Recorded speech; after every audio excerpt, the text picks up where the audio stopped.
انسان کی تقدیر پہلے سے لکھ دی جاتی ہے تو پھر سارا جزا اور سزا کا کانسیپٹ، یہ تو میں ہزاروں دفعہ جواب دے چکا ہوں. یہ اس طرح نہیں ہے جیسے آپ سمجھ رہے ہیں. تقدیر اللہ کا علم ہے جو ہمیں پتہ ہی نہیں ہے. کسی کو پتہ ہے کہ اس کے لیے کیا فیصلہ ہوا ہے؟ ہم نے اس طرف جانا ہے کہ ہمیں اللہ کا حکم کیا ہے. اب کوئی شخص یہ کہتا ہے کہ جی اگر اللہ نے میرے لیے جہنم لکھی ہوئی ہے تو میں نمازیں پڑھوں گا تو پھر فائدہ کیا؟ نہیں جناب، انشاءاللہ تعالی اگر آپ جہنمی ہیں تو کبھی آپ کو نماز کی توفیق نہیں ہوگی. اور میں اللہ کی قسم اٹھا کے کہتا ہوں اگر آپ جنتی ہیں تو آپ نماز چھوڑیں گے ہی نہیں. نمازی کبھی بھی جہنم میں نہیں جائے گا الا یہ کہ وہ حقوق العباد کے معاملے میں کوئی گڑبڑ کرتا ہے. اسی لیے اللہ نے قرآن میں جگہ جگہ آخرت کے بارے میں کہا ہے کہ اللہ تعالیٰ اپنے وعدے کے خلاف نہیں کرتا. یہ کیوں کہا ہے؟ دنیا میں ہو جاتا ہے نا کہ دنیا میں آپ محنت کرتے ہیں رزلٹ نہیں نکلتا، تقدیر غالب آ جاتی ہے. آخرت میں یہ نہیں ہونا کہ دنیا میں آپ نے اللہ کے لیے محنت کیا اور آخرت میں پھر پتا چلے کہ یار تقدیر غالب آ گئی. نہ، آخرت جو ہے نا وہ دنیا کے ساتھ ریلیٹڈ ہے. جو آپ یہاں بوئیں گے وہ وہاں کاٹیں گے، اس میں کوئی بیڈ لک بھی نہیں ہوگی. جو آپ نے محنت کی ہوگی وہ آپ کو پھل مل جائے گا. وہ اللہ کا علم ہے. سیم سوال بخاری مسلم میں آیا کہ سیدنا علی نے حضور سے کیا تو نبی علیہ السلام نے بھی یہی جواب دیا. حضرت علی نے یہی سوال کیا کہ اگر جنتیوں کا جنت میں جانا اور جہنمیوں کا جہنم میں جانا طے ہے تو ہم پھر عمل کس لیے کرتے ہیں؟ حضور نے فرمایا کہ عمل کرتے رہو، جنتیوں کے لیے جنت والے اعمال آسان ہوں گے اور جہنمیوں کے لیے جہنم والے اعمال. یعنی جو عمل کر رہا ہے نا وہ جنت کے لیے پیدا ہوا ہے. کیونکہ قرآن میں آیا انا ہدیناہ السبیل اما شاکرا و اما کفورا. ہم نے ہدایت کا راستہ دکھا دیا، چاہے تو شکر گزاری کی روش اختیار کرو اور چاہو ناشکری کی. اور پھر وہ جو حدیث بخاری مسلم کی جو میں نے بیان کی مولا علی کے حوالے سے، اس میں آگے پھر نبی علیہ السلام نے سورۃ اللیل کی آیات تلاوت کی اپنے بات کی دلیل میں. دیکھیں یہ رسول اللہ کی بھی سنت ہے کہ آپ صلی اللہ علیہ وآلہ وسلم اپنی بات میں وزن پیدا کرنے کے لیے قرآن کی آیت کو کوٹ کرتے تھے. جب نبی علیہ السلام نے حضرت علی سے یہ کہا نا کہ عمل کرتے رہو، جنتیوں کے لیے جنت والے عمل آسان ہو جائیں گے اور جہنمیوں کے لیے جہنم والے، پھر آپ نے یہ آیت تلاوت کی سورۃ اللیل سورت نمبر 92 پارہ نمبر 30 میں فَأَمَّا مَنْ أَعْطَى وَاتَّقَى، بلکہ اس سے پہلے ہے إِنَّ سَعْيَكُمْ لَشَتَّى، بے شک تمہاری جو کوشش ہے مختلف ہے. یعنی پیدا کرنے والا ایک ہے، کوشش مختلف کرتے ہیں. ہونا تو چاہیے سارے اس کی طرف جائیں. فَأَمَّا مَنْ أَعْطَى وَاتَّقَى، تو جو کوئی عطا کی روش اختیار کرے یعنی اللہ کی محبت میں مال خرچ کرے لوگوں کے اوپر، واتقا اور اللہ سے ڈرے یعنی حقوق اللہ بھی پورے کرے، حقوق العباد بھی اور حقوق اللہ بھی، وصدق بالحسنى، اور جو بھی سچی بات اس تک پہنچے اس کی تصدیق کرتے. یہی تو مسلم شریف میں آیا ہے کہ تکبر یہ نہیں کہ تم اچھا لباس پہنو یا اچھے دکھو، اللہ بھی خوبصورت ہے اور خوبصورتی کو پسند کرتا ہے. تکبر یہ ہے کہ تم دوسروں کو حقیر جانو اور حق بات سے اناد کرو. دل نے گواہی دے دی کہ بات ٹھیک ہے پھر نہیں مانا، یہ متکبر ہے، کیونکہ آپ اپنے نفس کی پیروی کر رہے ہیں قرآن و سنت کے مقابلے کے اوپر. تو جس نے پھر ہر اچھی بات کی تصدیق کی فَسَنُيَسِّرُهُ لِلْيُسْرَى، تو اس کے لیے پھر عنقریب ہم آسانی والی سٹیجز کر دیں گے، یعنی وہ جنت تک پہنچ جائے گا.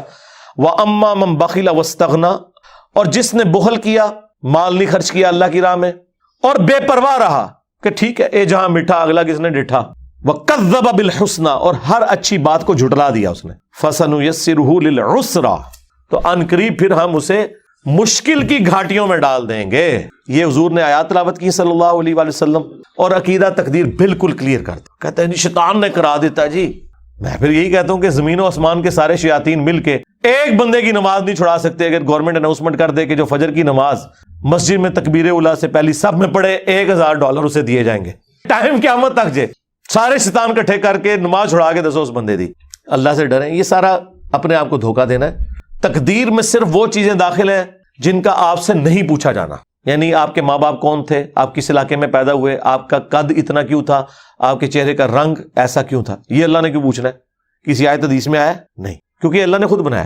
اور ادر دین جو ڈیسٹنی کے چیزیں ہیں جو اللہ تعالیٰ نے ہمیں حکم دیا، نماز پڑھو، شراب نوشی سے بچو، زنا سے بچو، حرام خوری سے بچو، ماں باپ کے ساتھ اس نے سلوک کرو، کسی کا مال نہ حق نہ کھاؤ، بس یہ ساری باتیں اللہ نے پوچھنی ہے. تو سمپل ہے. یہ میرے والدین شیعہ ہیں جو بعض اوقات صحابہ کرام کی شان میں نازیبا الفاظ ادا کرتے ہیں، جس سے مجھے دکھ ہوتا ہے. محبت اہل بیت ثابت کرنے کے لیے ان کا ایسا کرنا کیوں ضروری ہے؟ جی جہالت ہے، اللہ تعالیٰ ہدایت دے ان کو. اہل بیت میں کون سی ہستیاں شامل ہیں؟ اہل بیت کے اندر نبی علیہ السلام کے دودھ کے رشتے کے جتنے لوگ ہیں خاندانی، آل عقیل، آل جعفر، آل عباس اور آل علی، اور ٹاپ آف دا لسٹ سیدنا علی، حسن و حسین، سیدہ فاطمہ اور نبی علیہ السلام کی بیوی ہیں. یہ سب اہل البیت ہیں. اس پہ میری تفصیلی ویڈیو ریکارڈ ہے. باقی یار یہ تو آپ یہ تو چھوٹا مسئلہ ہے صحابہ کرام کو گالیاں دینا، لوگ اللہ کو گالیاں دے رہے ہیں. کیا مسلمان جب یہ کہتا ہے کہ یہ پیر نے مجھے بچہ دیا ہے تو یہ اللہ کو گالی نہیں ہے؟ بچہ تو اللہ نے دیا ہے. شرک گالی ہے. اللہ تعالیٰ سورہ مریم میں فرماتا ہے قریب ہے آسمان پھٹ پڑے اور زمین شک ہو جائے اور پہاڑ ریزہ ریزہ ہو جائے، ان دعوا للرحمن ولدا، کہ یہ رحمان کے لیے بیٹا تجویز کرتے ہیں شرک کی وجہ سے. تو 2.25 ارب کرسچنز کر رہے ہیں، مسلمانوں میں بھی لوگ کر رہے ہیں. ہمارا کام صرف دعوت دینا ہے بس. پانی پر پھونک مارنا منع ہے. ہاں جی، یہ ابو داؤد کے اندر اور ترمذی کے اندر حدیث موجود ہے. آپ کہہ رہے ہیں حدیث کہاں ملے گی؟ آپ کو حدیث جو ہے نا وہ کھانے پینے کا جو چیپٹر ہے نا مشکات کے اندر، دوسری جلد کے اندر، اس کے اندر یہ حدیث مل جائے گی. کیا وضو میں 3 دفعہ منہ دھونا ضروری ہے اور بازو 3 دفعہ؟ نہیں، کوئی ضروری نہیں، 1 دفعہ بھی کافی ہے. بخاری مسلم میں تینوں حدیثیں موجود ہیں. نبی علیہ السلام نے اعضائے وضو 1 دفعہ بھی دھوئے ہیں، 2 دفعہ بھی دھوئے ہیں، 3 دفعہ بھی دھوئے ہیں. اب ڈیپینڈ کرتا ہے، بعض اوقات 1 سے زیادہ دفعہ دھونے پڑ جاتے ہیں، خصوصاً جب آپ صبح کے وقت اٹھے ہیں اور آپ 1 دفعہ دھوتے ہیں. بعض اوقات یہاں پہ آنکھ کے اس جوائنٹ کے اوپر کوئی چیز لگی رہ جاتی ہے، وہ آپ نے صاف کی، پھر تسلی کے لیے 2 دفعہ کر لیا. لیکن ایک بندہ باوضو بیٹھا ہے، اچانک اس کا وضو ٹوٹا ہے، تو اب اس کے جسم پہ کوئی گرد وغیرہ نہیں، تو ٹھیک ہے 1 دفعہ ہی دھوئے، کافی ہے. تینوں حدیثیں موجود ہیں، 1 دفعہ، 2 دفعہ، 3 دفعہ. کیا نماز والے درود میں آل عباس کے 37 بادشاہ شامل ہیں؟ وہ جناب سارے شامل ہیں. باقی یہ درود پڑھنے سے ان کے کرتوت نہیں معاف ہو جانے. ہاں، یہ آپ کو کیوں خیال آ جاتا ہے کہ اگر ہم کسی کے لیے دعا کریں گے تو اس کے کرتوت معاف ہو جائیں گے؟ نہیں، قرآن میں آیا اے نبی 70 دفعہ بھی ان کے لیے آپ مغفرت کی دعا کریں، ہم قبول نہیں کریں گے. کلمہ گو تھے وہ مسلمان، قانوناً مسلمان تھے، منافقین تھے لیکن کلمہ گو تھے. تو یہ ذہن میں رکھیں، کسی کے لیے دعا کرنے کا قطعاً یہ مقصد نہیں ہے کہ وہ دعا اسے اس اعتبار سے نفع پہنچائے گی کہ وہ اللہ کا باغی ہو اور اللہ تعالیٰ پابند ہے کہ اب دعا قبول کر کے تو اس کے ساتھ ایسا کرے گا کہ اسے بخش دے گا. نہیں، ہر شخص نے اپنے اعمال کے مطابق اٹھایا جانا. یار جب آل محمد میں سب سے ڈومیننٹ پرسنالٹی سیدہ فاطمہ کو حضور کہہ رہے ہیں کہ اے میری بیٹی فاطمہ میرے مال سے جو لینا لے لے، اگر تو اللہ کے حضور پکڑی گئی تو میں تیرے کچھ کام نہیں آؤں گا. حالانکہ وہ جنتی عورتوں کی سردار ہیں. یہ حضور ان کو نہیں سنا رہے تھے، یہ باقیوں کو سنا رہے تھے. اگر سیدہ فاطمہ کا یہ حال ہے تو آل فاطمہ کس اکڑ میں ہے؟ اور حدیث یہ بخاری مسلم میں موجود ہے. کیا خطیب خطبے کے درمیان کوئی دنیاوی اعلان کر سکتا ہے؟ دنیاوی اعلان سے کیا مراد ہے؟ مطلب اگر وہ اعلان ایسا ہے کہ جو لوگوں کی ویلفیئر سے ریلیٹڈ ہے تو دنیاوی تو نہ ہوا. دنیاوی اعلان یہ ہو سکتا ہے کہ کوئی شخص یہ کہے، جس طرح گاؤں ایریا میں ہوتا ہے کہ فلاں شخص سبزی لے کے فلاں جگہ کھڑا ہے، جنہیں جنہیں سبزی لینی ہے اتنے پہنچ جاؤ. یہ اعلان نہیں ہو سکتا. گمشدہ چیز کا اعلان نہیں ہو سکتا. صحیح مسلم میں حدیث موجود ہے، نبی علیہ السلام نے منع فرمایا. تو اگر یہ دنیاوی اعلان آپ یہ سمجھ رہے ہیں کہ گورنمنٹ کی طرف سے اناؤنسمنٹ ہوئی ہے کہ بتا دیں کہ بجلی فلاں ٹائم سے فلاں ٹائم تک بند رہے گی، تو یہ دنیاوی اعلان نہیں ہے. یہ تو ہمارے اس حوالے سے ہمارے ساتھ ریلیٹڈ ہے. اس کے لیے ظاہر ہے نبی علیہ السلام کا تو ہیڈ آفس بھی مسجد ہی ہوا کرتا تھا. وہ جو دنیا کے کاموں سے منع کیا گیا یہ کہ دنیا کا کاروبار نہ وہاں کوئی کرنا شروع کرتے. ٹھیک، اس اعتبار سے جو پبلک ویلفیئر کی چیزیں وہ تو اناؤنسمنٹ ہوگی، جنازے کی اناؤنسمنٹ بھی کریں، کوئی مسئلہ نہیں. اگر باپ شراب پیے تو بیٹے کا باپ کو منع کرنا فرض ہے؟ جی منع کرنا ہے، کوئی لڑائی تو نہیں آپ نے کرنی. اگر تنگ آ کر منہ سے کوئی بات نکل جائے تو معافی مانگے. جی وہ قرآن میں آیا ہے کہ اگر کوئی اس طرح کا کام ہو جائے، سورہ بنی اسرائیل میں آیا ہے کہ ماں باپ کو اف تک نہ کہو. لیکن اگر کوئی بشری تقاضے کے تحت کوئی ایسا معاملہ ہو جائے گا تو اللہ تعالیٰ رجوع لانے والوں کی توبہ کو قبول کرتا ہے، لیکن وہ پھر آپ معافی مانگ لیں. باقی یہ کہ سمجھانا ہی آپ کا فرض ہے. آپ جو رسپانسبل ہے نا جی وہ اپنے بیوی بچوں کے ہیں، یہ ذہن میں رکھیں. قرآن میں جو آیا نا حکم وہ ہے قوا انفسکم واہلیکم نارا، بچاؤ اپنے آپ کو اور اپنے گھر والوں کو جہنم کی آگ سے. اسلام کی روح سے گھر والے جو ہیں وہ بیوی اور بچے ہوتے ہیں، ماں باپ گھر والے نہیں ہیں. آپ اپنے ماں باپ کے گھر والے ہیں، آپ کے ماں باپ آپ کے گھر والے نہیں ہیں. ان کو آپ صرف سمجھائیں گے جس طرح باقی لوگوں کو سمجھاتے ہیں. بائی فورس بیوی بچوں کو. الرجال قوامون علی النساء، مردوں کو ہم نے عورتوں پر حاکم بنایا ہے. بخاری مسلم دونوں میں حدیث ہے کہ تم میں سے ہر شخص نگہبان ہے، اس سے اس کی رعیت کے بارے میں، سب آرڈینیٹس کے بارے میں پوچھا جائے گا. پھر نبی علیہ السلام نے فرمایا حکمران اپنی رعایا کے اوپر نگہبان ہے.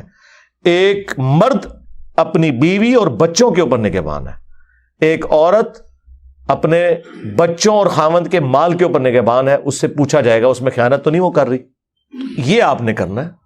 ابو داؤد میں حدیث ہے کہ جب بچہ 7 سال کا ہو جائے اسے نماز پڑھنے کا کہو، جب 10 سال کا ہو جائے نہ پڑھے تو اسے مارو، لیکن کو وحشیوں کی طرح نہیں مارنا، آپ ڈانٹ پلانی ہے اور اس کا بسترا بھی الگ کر دو.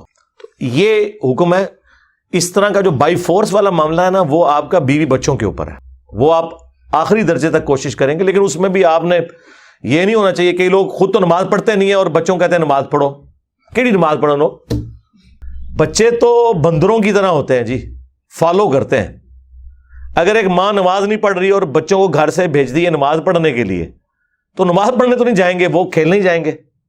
ایک باپ جو ہے وہ ڈانٹتا ہے اپنے بچوں کو نماز کے اوپر, خود وہ پڑھتا کوئی نہیں ہے, تو کیا اثر ہوگا؟ یہ بھی ذرا دیکھنے کی ضرورت ہے نا کہ آپ خود کتنا دین کے اوپر چل رہے ہیں. تو دین کے اوپر خود چلیں گے پھر ہی آپ اپنی اولاد کو کہہ سکتے ہیں. ماں باپ اور بہن بھائی, ان کو آپ نے صرف کہنا ہے. البتہ جو بہن بھائی چھوٹے ہیں آپ سے اور آپ کی کفالت میں آگے ہوئے ہیں, یعنی والد فوت ہو گیا ہے اور اب آپ ان کے گارڈین ہیں, تو ظاہر ہے کہ جب آپ مال ان پہ خرچ کر رہے ہیں تو اب آپ کا رائٹ ہے کہ آپ ان کو بائی فورس بھی یہ کہیں. لیکن بات کرنے کا ڈھنگ ہونا چاہیے, اور جو اس طرح کے دین سے برگشتہ لوگ ہیں پہلے انہیں خدا کا تعارف کروائیں نا. جب کسی کو اللہ کا تعارف ہی نہیں ہے وہ اللہ کو سیریس کیوں کر لے گا؟ اور اگر وہ اللہ کو سیریس لے گا تو پھر آہستہ آہستہ اس کے عقائد و نظریات کی اصلاح بھی انشاءاللہ ہو جائے گی.